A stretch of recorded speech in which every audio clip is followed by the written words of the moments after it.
আসসালামু আলাইকুম, কেমন আছো তোমরা? তোমাদের জন্য নতুন একটা ভিডিও নিয়ে এসেছি।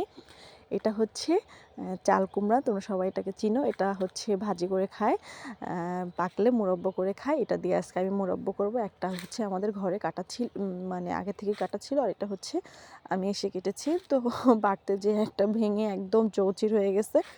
তো অনেক ভারী, মানে এটা দেখতাম আরও বড় বড় হইতো আগে, যখন আমি আমার নানুর বাড়িতে গিয়ে খেতাম। আমার নানু করে রাখতো অনেক বড় একটা, হচ্ছে 5-7 কেজি এত বড় বড় হইতো।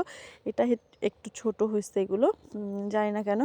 তো এগুলো হচ্ছে আমি আগে দেখতাম যে গ্রামের গ্রামের বলতে কি বিয়ে শাদিতে এটা করতো। আমার খালামণিদের বিয়েতেও দেখতাম 4-5টা এরকম কাটতো, সবাই মিলে কাছাকাছি করতো। পরে হচ্ছে আমার বড় আপুদের বিয়েতে দেখছি। এখন এরকম হয় না, কিন্তু যে যারা খায়, যাদের গাছ আছে তাদের মানে করে এটা।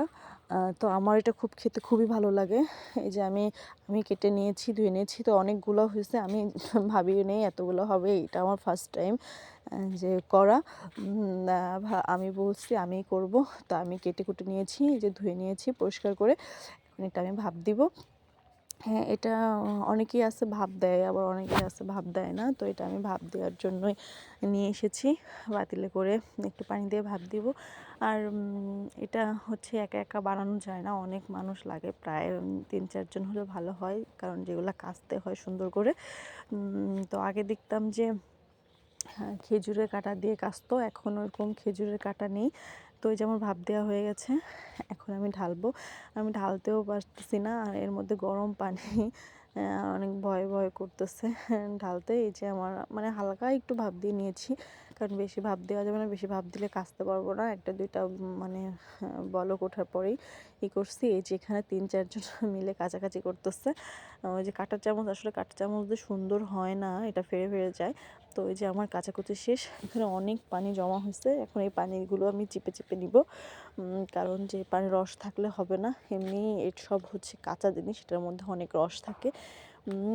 রস মুরব্বা যদি দুধ দিয়ে রান্না করা হয়, তাহলে না না রস চিপলেও হয়। তো এখানে আমি চিপে হচ্ছে ভাড়া দেওয়ার জন্য রেডি করেছি সব কিছু, পরিষ্কার একটা কাপড়ে।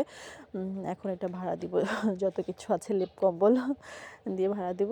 এই তো আমি ভাড়া দিয়েছি। এখন আমি এগুলা উঠাবো, কারণ যে বেশি সময় তো রাখা যাবে না। আমি 3-4 ঘন্টার মতো রেখে দিয়েছিলাম। এখন একটু পানি নেই, একদম তুলা তুলা হয়ে গেছে। আর আমার নানু যখন বানাতো তখন দেখতাম এক খণ্ড খণ্ড। তো এই যে আমার হয়ে গেছে, আমি কড়াইতে একটু পানি দিয়ে, তো আমার আম্মু বলছিল, শাশুড়ি আম্মু বলছিল ঠিক আছে আমি করে দিচ্ছি। আমি বলছি না, ভালো হয় খারাপ হয় আমি করব।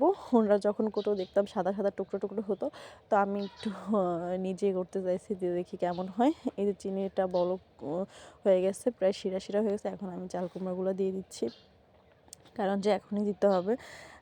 অনেকেই আছে চাল কুমড়া আর হচ্ছে চিনি একসঙ্গে উঠায় দেয় চুলায়, তো আমি একটু শিরা করে দিচ্ছি। দেওয়ার পর একটু জাল করে নিয়েছি। এখন আমি এলাচ আর হচ্ছে দারচিনি একসঙ্গে দিলাম। এটা দিতে হয় একটু স্মেলের জন্য, আমার খুব ভালো লাগে এটা। আর আগে একটু বেশি চিনি দিয়ে খেতাম, এবার একটু কম চিনি দিয়ে খাইছি। এটা আমার মুড়ি দিয়ে খেতে অনেক বেশি ভালো লাগে। তোমাদের কার কার কাছে ভালো লাগে আমাদের কমেন্ট করে জানাও। আমার চ্যানেলটাকে সাবস্ক্রাইব